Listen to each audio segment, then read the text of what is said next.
Welcome to AA Shah IAS Institute, Mumbai. We are going to start an online course for Sociology Optional. So let's start. What you get in this course: recorded lectures, virtual class in real-time interaction for doubt solving, your answer writing practice, test series with model answer and discussion, user-friendly system, reasonable fees. So let's start.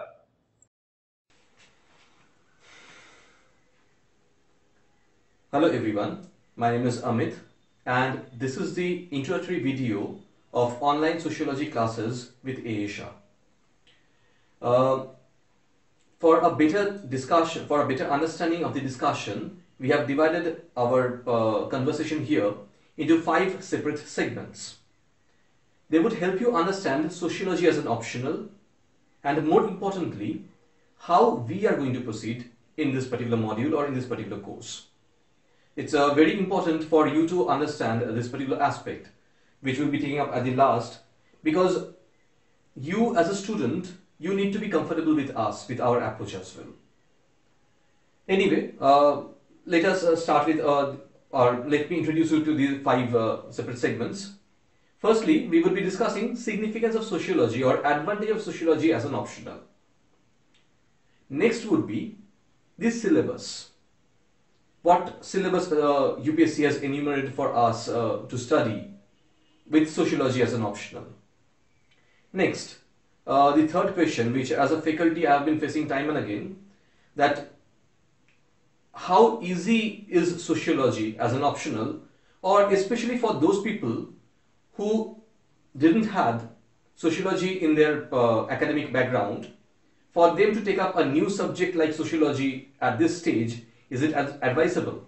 We will be taking up that question as well. Fourthly, the types of questions asked and more importantly, how to approach them. Lastly, as I have already mentioned, that how are we going to proceed? We in Asia, in this online module, how are we going to proceed with sociology as an optional? Or in this particular course, how are we going to go forward? Let's start with the first topic first. Significance or advantage of sociology. I would prefer to take a longer route to discuss this topic. See, if you look at the mains syllabus, because optional is there in the mains syllabus, that's why I'm taking up the mains syllabus first. In mains syllabus, the optionals, they carry 500 marks. 2 papers, 250 marks each, 500 marks. Just look at the weightage given to GS in this respect. GS has got 4 papers, once again divided into 250 marks each. So a total of 1000 marks. Just double that of optional. And then comes essay with 250 marks. I would preferably suggest you to come to take up essay as a part of GS only, because if you go through the topics which are taken up by UPSC as topics of essay, they are absolutely related with your general studies preparation. They are extremely important to understand whatever is happening in and around you. If changes are coming, what kind of changes are coming, whether in the political sphere, in the economic sphere, in the daily life of the people, in society. So all these things are in the field of science and technology, their application, how it is bettering the life of individuals. All these things are discussed in the essay format. So yes, I would prefer to take up essay only as an extended part of general studies. So now, if I compare the 2 particular segments in this way, say optional on one hand and general studies and essay on the other.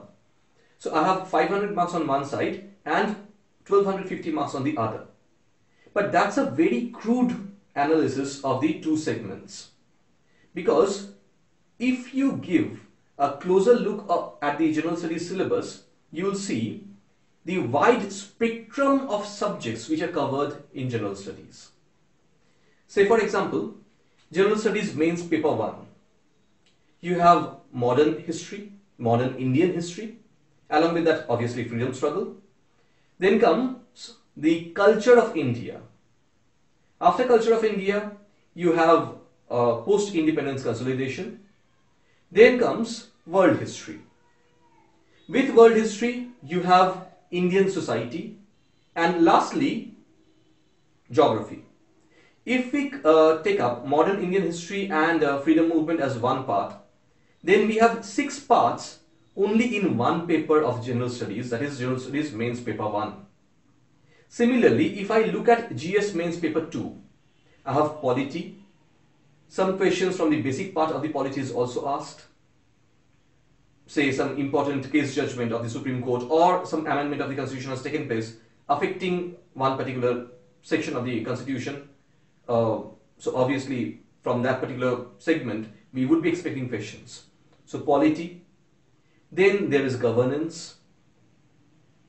It's mandatory that you'll be having questions from the governance section. Then comes social justice.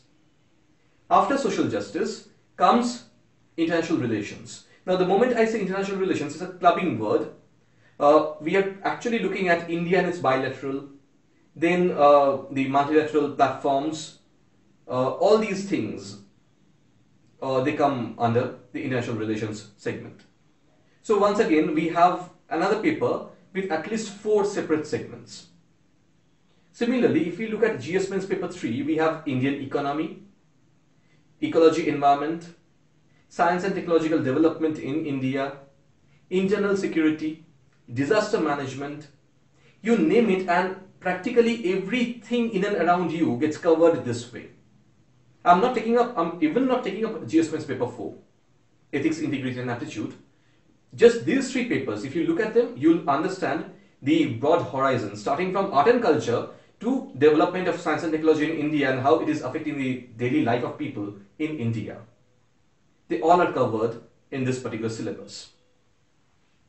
Given this wide spectrum, it's naturally advisable to take up one such subject as your optional, which has got this possibly the smallest syllabus. A few, 2 or 3 subjects are there. One of them is sociology. Okay, so from here itself you can understand one advantage of sociology. Secondly, sociology as an optional, it helps you in a number of other ways. Let's see how. Within the sociology syllabus, while doing paper 2 of sociology, that is Indian society or Indian sociology, while discussing women's section, while discussing problems with children in India, while discussing the backward caste and classes, their movement, we'll be covering a number of aspects.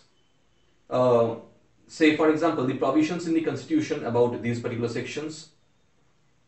Additionally, the schemes brought up by the government.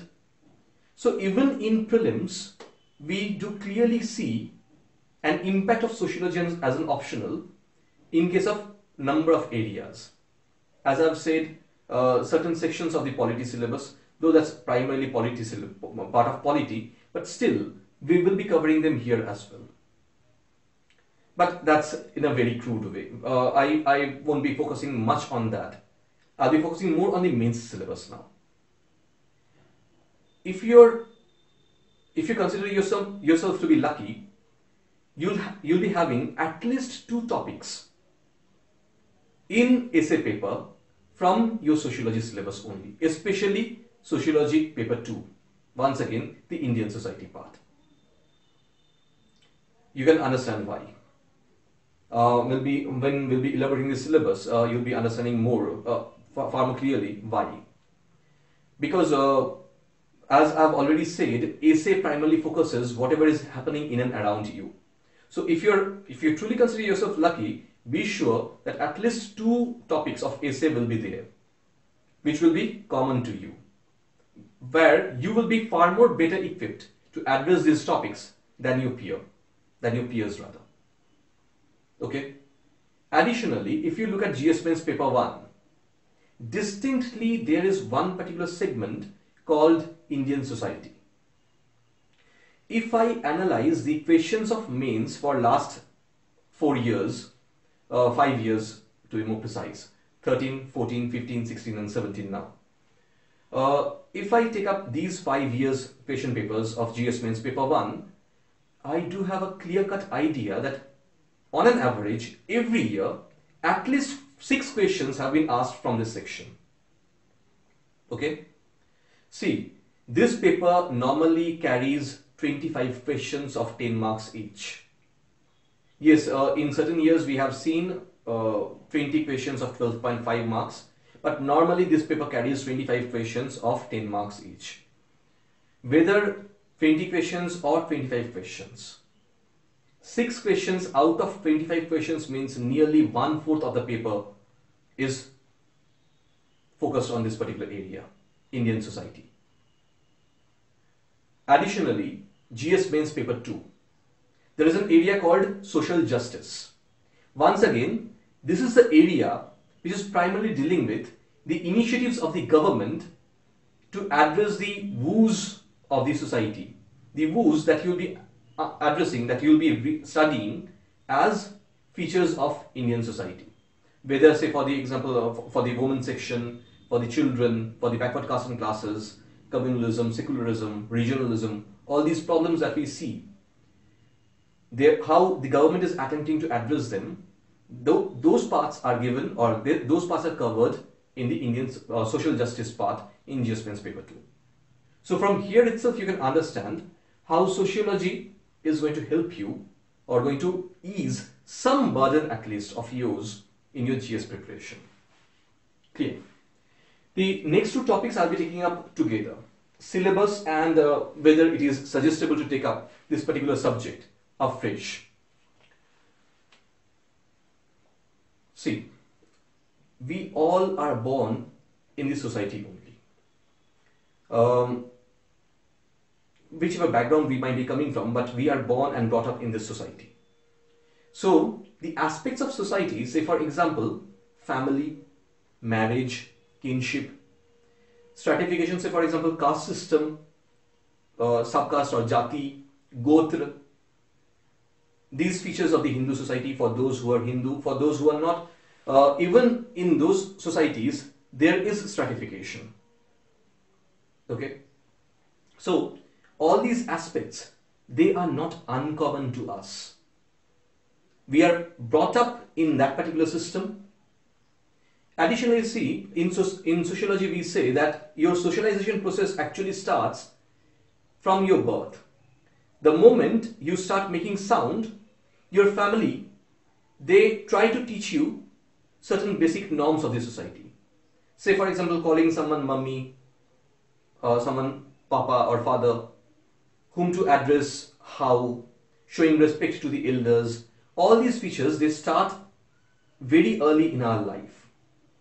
So, without going through the subject, we all have certain, or we all have already studied certain aspects of the sociology syllabus. Not in a structured way, for sure. No, not in a structured way. That's my perspective, or that's our perspective, to reintroduce those things to you in a structured way, to make you look at all these old phenomena from a new angle, from a new point of view. But these points of views, they are there with you. You are not alien to this subject.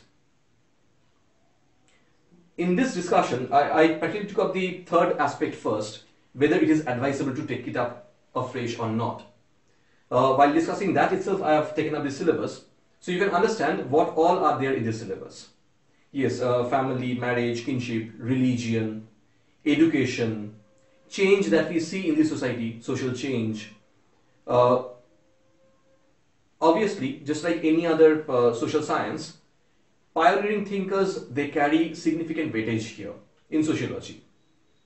But once again, the pioneering thinkers, they would be talking on certain perspective only.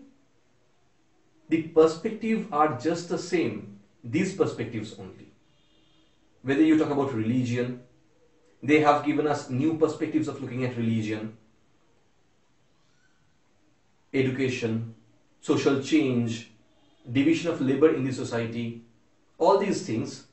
Say for example, in our family only, we normally see, we in the traditional system of India, we normally see our mothers to be homemakers and our fathers to be bread earners. That's how normally our previous generation has been. Not necessarily for everyone's case, but that's the primary structure of the family till our previous generation. Yes, major changes are taking place with change in society, change in social order. We'll be looking at it from the point of view of sociology as well.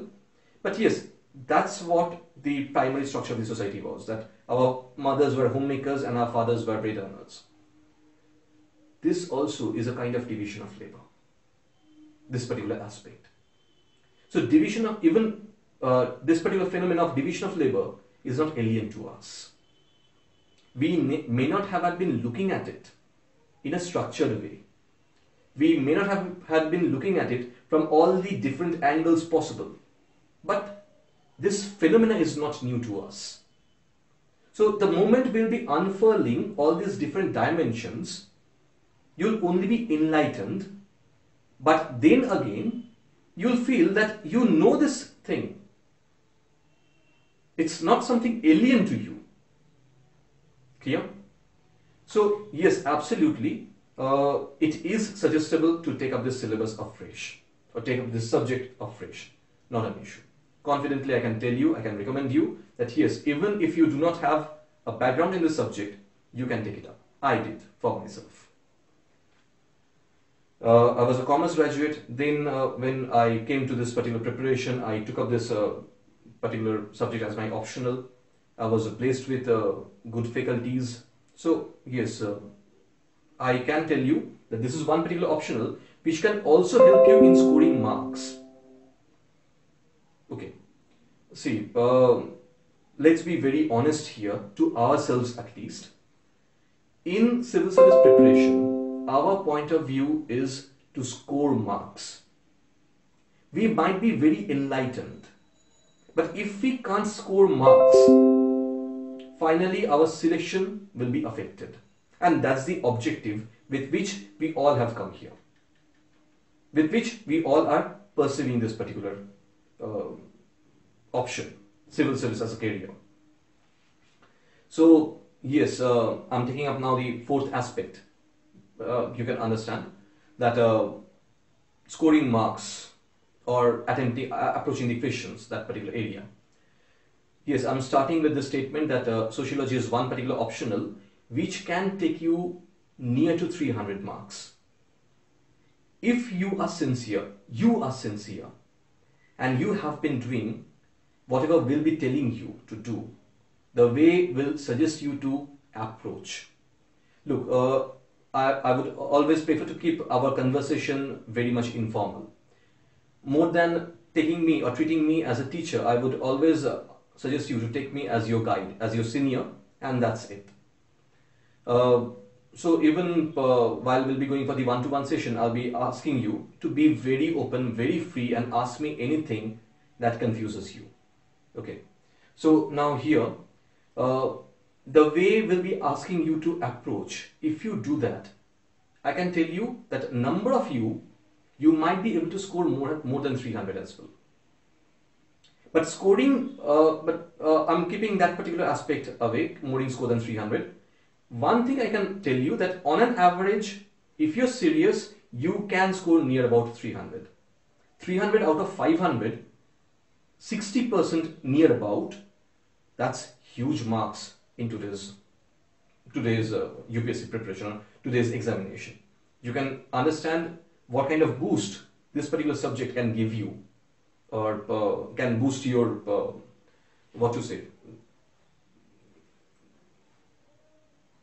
your wish, or can rather, I'm getting stumbled with my own words. It can help you in your persuasion of this career rather. Anyway, let's come back to our own discussion, the types of questions. Primarily, we see conceptual or analytical questions here. Hardly any factual question will be asked. They might ask one or two factual questions, but they would be very insignificant in number. Number-wise, or my primary focus would be towards the conceptual part or the analytical part. Okay. So how to approach these questions? That's what we are going to do here. we are going to approach the syllabus in a conceptual way. We would help you understand the concepts and then will help you to represent them. Because in mains is all about non-verbal communication. In mains, you do not have the liberty to approach the examiner and elaborate in front of the examiner what you meant to say. No. In those 3 hours, whatever you have written in that answer sheet is final, and on the basis of those answers, you will be evaluated. So here itself you can understand the significance of answer writing or writing skill development in case of mains. Whether for sociology as an optional or for GS, doesn't matter. Here in this particular course, we will be focusing on that. Because you will be needing huge amount of spontaneous writing skill. If you know the subject, if you know the concept, and if you're equipped, well equipped with spontaneous writing skills, you can attempt the questions easily. So more you sweat here in the preparation process, the less you will be bleeding there in the examination hall, and we'll be trying to make you do that. So yes, the questions would be approachable, very much approachable. My suggestion would be to understand the concepts, understand the subject conceptually, the topics conceptually, and write them on your own in a structured way. Yes, a number of us, we might not be having the skill right now to approach the questions in a structured format. That's our job, to help you out. And yes, some of you who are going for mains this year might have been preparing it for a longer period of time already. So for you, it should not be an issue. You would be able to do that. For those who are newcomers, who are preparing for 2019, for them as well, it's possible. And we are going to make you do that within this module only. So now comes the aspect, the last aspect, how are we going to proceed? See, this is a video module. It's not possible on the part of the aspirant or on the part of the viewer, that's you, to concentrate on a video which is very lengthy. So what we have done, we have divided the syllabus of UPSC, the syllabus of Sociology of UPSC into smaller segments. We have also rearranged the topics. You will see along with this video, we are also providing you with the PDF of the structure, how we are going to proceed. In the structure you will see we have actually turned the syllabus upside down. I'm taking up certain aspects of GS, rather certain aspects of paper 2, Sociology Optional paper 2 first, and then I'm going forward with paper 1. This is a completely unconventional manner. The reason is those topics of paper 2, they'll make you feel what sociology is all about, what its subject matters are. That's why I'm taking those topics up first, because you have been going through these things. Okay? And then we are going to prepare the videos in smaller segments, 20 minutes videos, 30 minutes videos max, so that you can easily concentrate in these videos.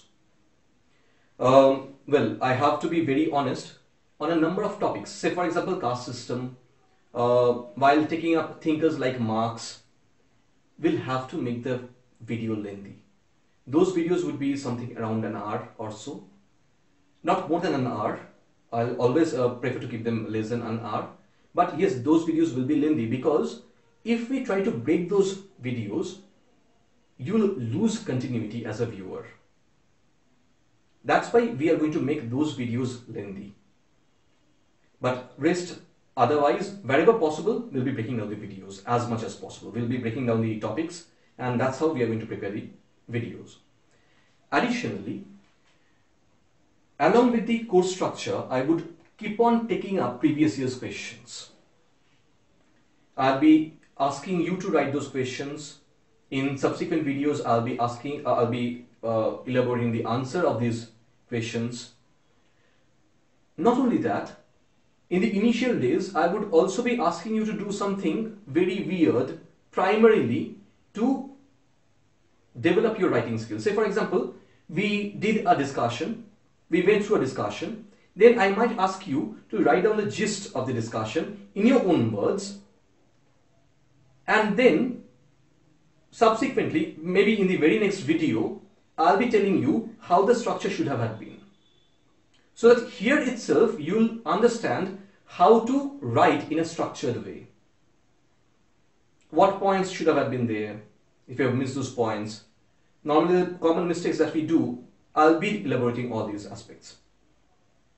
So in our approach, on the very first hand, we'll be looking at your comfortability. Next of all, we'll be within this course module only, we'll be trying to build up your writing skill as well.